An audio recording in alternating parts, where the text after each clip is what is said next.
Travis Kelce's voice has always carried a certain bravado, the kind you'd expect from an NFL tight end who spent his life in roaring stadiums and locker rooms. But on this episode of Bussin with the boys, seated across from Compton and Taylor Lewan, Kelce looked more like a man who had suddenly realized he'd stepped through a portal into another universe, one where the rules of fame, privacy, and even basic human experience had permanently shifted. And at the center of that new world was Taylor Swift. What began as lighthearted football talk quickly transformed as Kelce opened up in a way fans had never seen. Forget game strategies and Super Bowl rings. This was a raw, sometimes hilarious, and often jaw-dropping glimpse into what it means to date a global phenomenon. He started with a story that seemed almost trivial, his once-cherished love for golf. Before, the fairways were his sanctuary, a place to let his muscles unclench and his mind wander. But now, he explained, even lining up a shot felt like stepping onto a movie set. He'd catch a glint in the trees, a lens, or maybe just the sun, but he could never be sure. That uncertainty gnawed at him. Paparazzi, once a distant concept, had become his daily reality. He couldn't even duck behind a tree to answer nature's call without wondering if someone was zooming in from 200 feet away. He laughed as he recounted how he joked with friends about making an accidental cameo on page 6, but the humor was laced with frustration. The golf course was supposed to be his fortress of solitude, and now it felt like a fishbowl. The realization hit. This was no longer just his life. It was everyone's. Kelce's stories built a picture of a man living in a constant state of alert. Paparazzi didn't just pop out of bushes anymore. They used drones, telephoto lenses, and elaborate networks of tipsters coordinating like Navy SEALs for the perfect shot. He described how simple pleasures, grabbing coffee, going for a walk, now required advanced planning, security teams, and sometimes a quick change of plans if someone was spotted lurking nearby. He'd never imagined that a date night could feel like a covert mission. But it wasn't just his life that changed. His family felt the impact, too. Overnight, his parents became tabloid fixtures. His brother Jason, trailed by photographers on the way to the Eagles' practice facility. Friends, who used to share inside jokes on Instagram, suddenly pulled back, worried that any post might be dissected by Swifties, the media, or hungry gossip bloggers. Family gatherings felt less like reunions and more like press conferences. He spoke candidly about the conversations he'd had with his loved ones, reminding them to be careful, to keep details private, to think twice before accepting a friendly invitation from a new acquaintance. The ripple effect of his relationship with Swift was relentless, touching everyone in his orbit.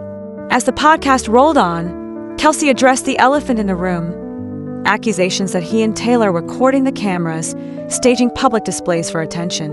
His response was firm, almost exasperated. They weren't acting, he insisted. They were just living. Hockey games, dinners out, spontaneous adventures. These were the things every couple did, but their every move was blown up, scrutinized, and analyzed for hidden meaning. He leaned forward, eyes bright, as he described how they tried to blend their worlds. Swift had introduced him to new music, art, and the inner workings of the entertainment industry. He, in turn, brought her into the adrenaline-charged universe of professional sports. The result was a partnership built on genuine curiosity and mutual respect, not publicity stunts. The attention was inescapable, but Kelce and Swift learned to adapt. They developed a set of unspoken rules: how to move through a crowd, when to duck out of sight, the little signals that meant it was time to change plans. They laughed about it sometimes, like when Swift would spot a photographer before he did, or when they'd have to use code words for locations. But there was an underlying tension, too. The constant need for vigilance could be exhausting. Yet, in the midst of all this, Kelce found something unexpectedly precious. The rare moments of true privacy, a quiet dinner, a late-night drive, a shared joke out of camera range, became more valuable than any touchdown or chart-topping hit. He talked about how these experiences had shifted his entire perspective on fame. Before, he'd seen the paparazzi as just another part of the job, a necessary evil for someone in the spotlight. Now, he understood the price. The thrill of being recognized was replaced by the burden of being watched. He shared anecdotes that seemed almost surreal. There was the time a photographer disguised as a delivery guy tried to sneak into a private event, or when a supposed fan at a restaurant turned out to be live streaming their meal to a gossip site. Sometimes, the photographers were so skilled in their subterfuge that Kelce would only discover their presence after the fact, when blurry images surfaced online. It was a never-ending game of cat and mouse. Kelce joked about developing paparazzi paranoia, constantly scanning the horizon, checking mirrors, reading the room for anything out of place. He learned to identify camera lenses at a glance, to spot the subtle shift in body language that meant someone was recording. The effect on his sense of self was profound. He described feeling like a character in someone else's story, his life repackaged and sold to the highest bidder. Yet, through it all, he and Swift managed to preserve something real, a connection that wasn't defined by headlines or internet memes. He talked about the support they gave each other, how Swift's experience with media scrutiny helped him navigate the new landscape. She taught him to embrace authenticity, to find humor in the absurd, and to remember what truly mattered. Their conversations weren't just about schedules and appearances, they delved into fears, aspirations, and the realities of living in the public eye. Kelce's tone grew reflective as he pondered the deeper lessons of his relationship. He realized privacy wasn't just about hiding from the world. It was about protecting the core of who you are, the parts that can't be captured by a camera lens or summed up in a headline. He spoke about the importance of boundaries, not just for themselves, but for their families, friends, and even fans.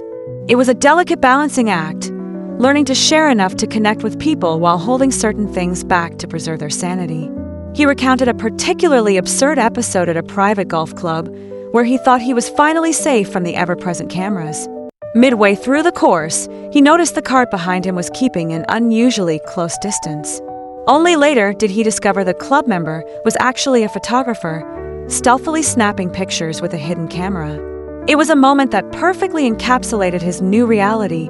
There was nowhere left to hide, not even in the most exclusive places. Yet, Kelce didn't seem bitter. If anything, he seemed more appreciative of the life he'd built, the love he'd found, and the challenges he'd overcome. He acknowledged the absurdity, the frustration, and even the pain, but also the joy, the growth, and the unexpected gifts that came with it. For Kelce, dating Taylor Swift wasn't just a chapter in his story, it was a transformation. He'd entered a world where every moment could be public, every mistake immortalized, every triumph dissected. But in that crucible, he found clarity about who he was and what he valued. As the podcast wrapped, one thing was clear. Fame, for Travis Kelce, had become something much more complex, much more demanding, and in some ways, much more rewarding than he'd ever imagined. And through it all, he learned that real connection, whether on the football field, the stage, or in the quiet corners of life, was the only thing truly worth fighting for.